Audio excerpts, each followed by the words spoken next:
What's going on, Minecraft and YouTube? My name is Preacher. We are looking at starter houses. Okay, so have you ever went online to start to try to check out some starter houses? And everybody, all they tell you to do, look, you need to bump out your corners and you need to put these fence gates up there, and it'll look great as soon as you. There's an Enderman somewhere. But we're gonna keep on recording. It'll look great after you do that. And then you end up coming in here and you bump the corners out and you're like, how does this? And then you're like, well, do I put the things like this and to do the things like, and you're like, yeah, it doesn't look right. All right. That is three, like, that's 1 meter. Okay. That's like 3.5 foot for Americans. Okay. Almost 3.5 foot. That is a long gap. I don't know a single house. I've worked on a lot of houses. I don't know of any houses where the exterior trim bumps out 3.5 foot. That don't happen. That would mean this overhang right here is 6 foot wide. That don't happen either. So what gives? How do we fix this? All right. We're going to talk about that. We're going to talk about that. We're going to talk about interiors, all that good stuff. So on interiors, okay. So what do you want on the interior of your house? Okay, that's one of the big things we want to talk about. Okay, because that's going to decide the shape of your house. Okay, some people will put some things outside in outbuildings and something going on. Okay, that okay.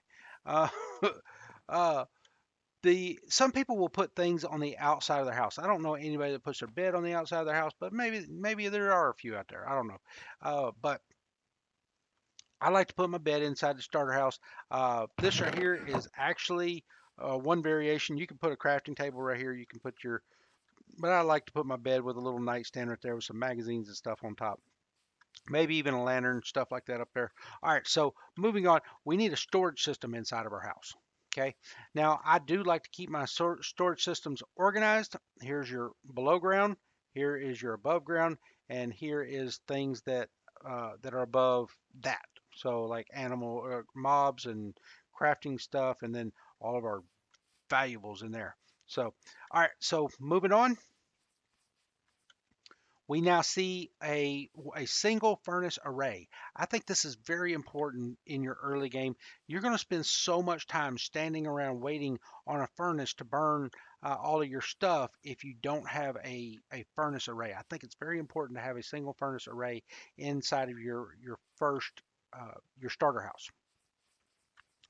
Big time right here. This is where you start to transition from early game into mid game or late game when you get you a level 30 enchanting setup. This is what everybody in Minecraft is working toward in the early game. Okay, so you want to get all your bookshelves, you want to get your enchanting table, a grindstone, you may even want an anvil in here, all of that. Moving on to the last thing here, brewing stand. This is getting into the late game because you're not going to get this right here until after you go into the nether and you're getting some blaze rods and stuff like that. So you found your nether fortress and all that stuff. So, but I always like to include a spot for it in my starter house. Okay, so now how do we begin to fit all of these things into our starter house? Right here's our answer. So what I did is I actually drew out. I'm. You can see my color coding. All right. We have red for our bed. We have blue for our storage system. We have green for our furnace array. We have orange for our enchanting table and white for our brewing stand. So you come over here and you kind of see the footprint of each one of these. So the furnace array is a 2 block footprint. The brewing stand is also a 2 block. This right here is the largest thing inside of your build, and it's going to be the biggest thing to have to work around. This is your enchanting setup. Then, of course, your storage system and your bedroom. All right. So how do we get from here to here? Let's go inside first. All right, so inside we have, I even still have the wool underneath each one of these things. All right, so in here we have our storage system. Here's our enchanting setup. Here is our brewing stand, and here is our furnace array. All right, you can actually see this. This to me kind of looks like a refrigerator. I like the white right there. And then you have your actual furnace, and then up here you have your hoppers, and then I put an extra barrel right there just to kind of fill that out. All right. Then also in here is your bedroom. You still see the red wool. Here's that cartographer table. We did put an armor stand in here just for decoration. And there's actually where we put our crafting table. I think that's a very smart place to put a crafting table, is always somewhere down inside the floor. We always forget that our crafting items can go down inside the floor as either floor items. You can make an entire floor out of this thing. Matter of fact, the underside of this thing makes a very beautiful roof. Okay, so after we install all of these systems on top of that platform, then we need to begin to grab our wall block, whatever we decide we're going to make our wall block out of. Now, if you remember, over here on this build, we used oak. All right. Now, one of the key things about a starter house, one of the key things that I like to try to keep in mind is that when you're building a starter house, you're pulling from the resources that are around you. You don't have vast amounts of resources. So in this area, there is no acacia wood anywhere. Okay, so I'm not going to come in here with acacia wood, even if I'm in creative mode, to make my starter house. That's not realistic. All right, starter houses, you need to look around you to see what you have available. Now, we do have oak, and we made oak for that building. And we also have birch, which is what we used on the walls over here. I like the lighter tones of the birch, okay, for wall blocks. All right. Then we also have dark oak, and then in the distance, way over there, there is actually, it's not way over there, it's just across this dark oak patch right there. There is a mountain biome with some spruce. Okay, so everything we got right here, even the stone and everything, I got from right down in here. I knew that I could get some andesite, some.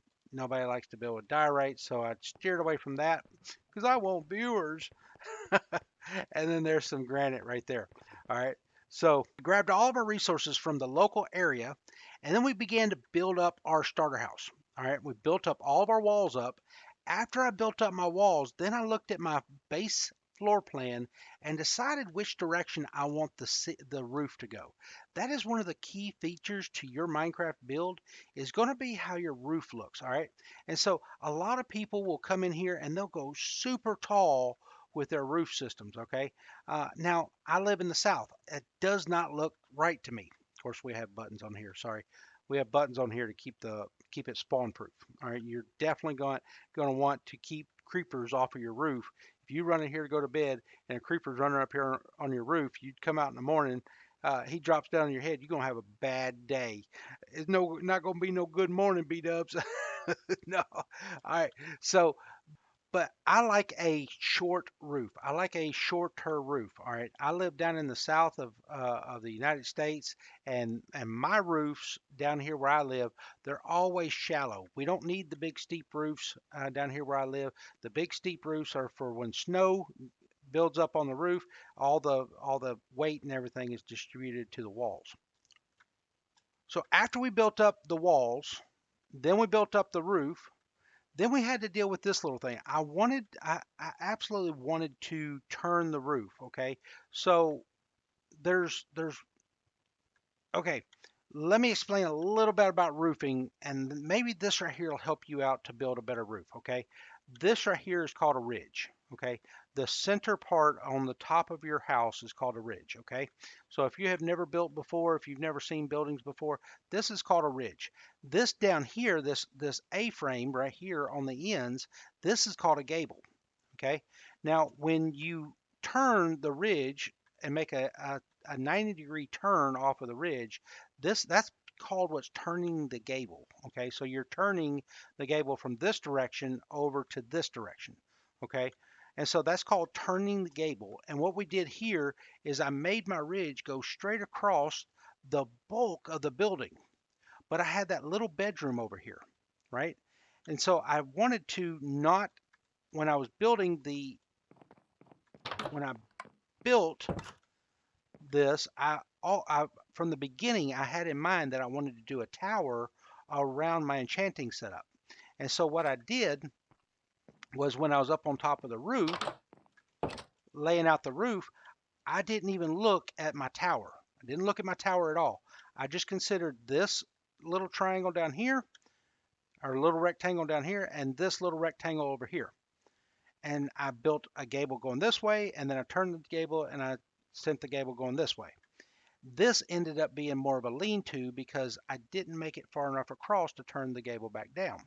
So then I came in here and just started building this right here up further and further and further until I got a nice little tower with a nice little peak on top. Now, we do have a little bit of interior space here that we are not using in the build. And so if if I wanted to come back and build that up, that would be something I could do later on. I could build me a ladder going up inside of that, possibly make me a ladder right here going up inside of that, or doing something like that. Okay. But for now, this right here is, I mean, this has all the essential. You have storage, you have sleeping space, you have your enchanting setup, brewing stand, and a single furnace array.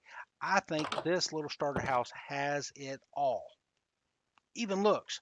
Now, once you get done on the inside, you want to come outside and just like, I don't know if any of y'all have ever watched a guy by the name of Bob Ross.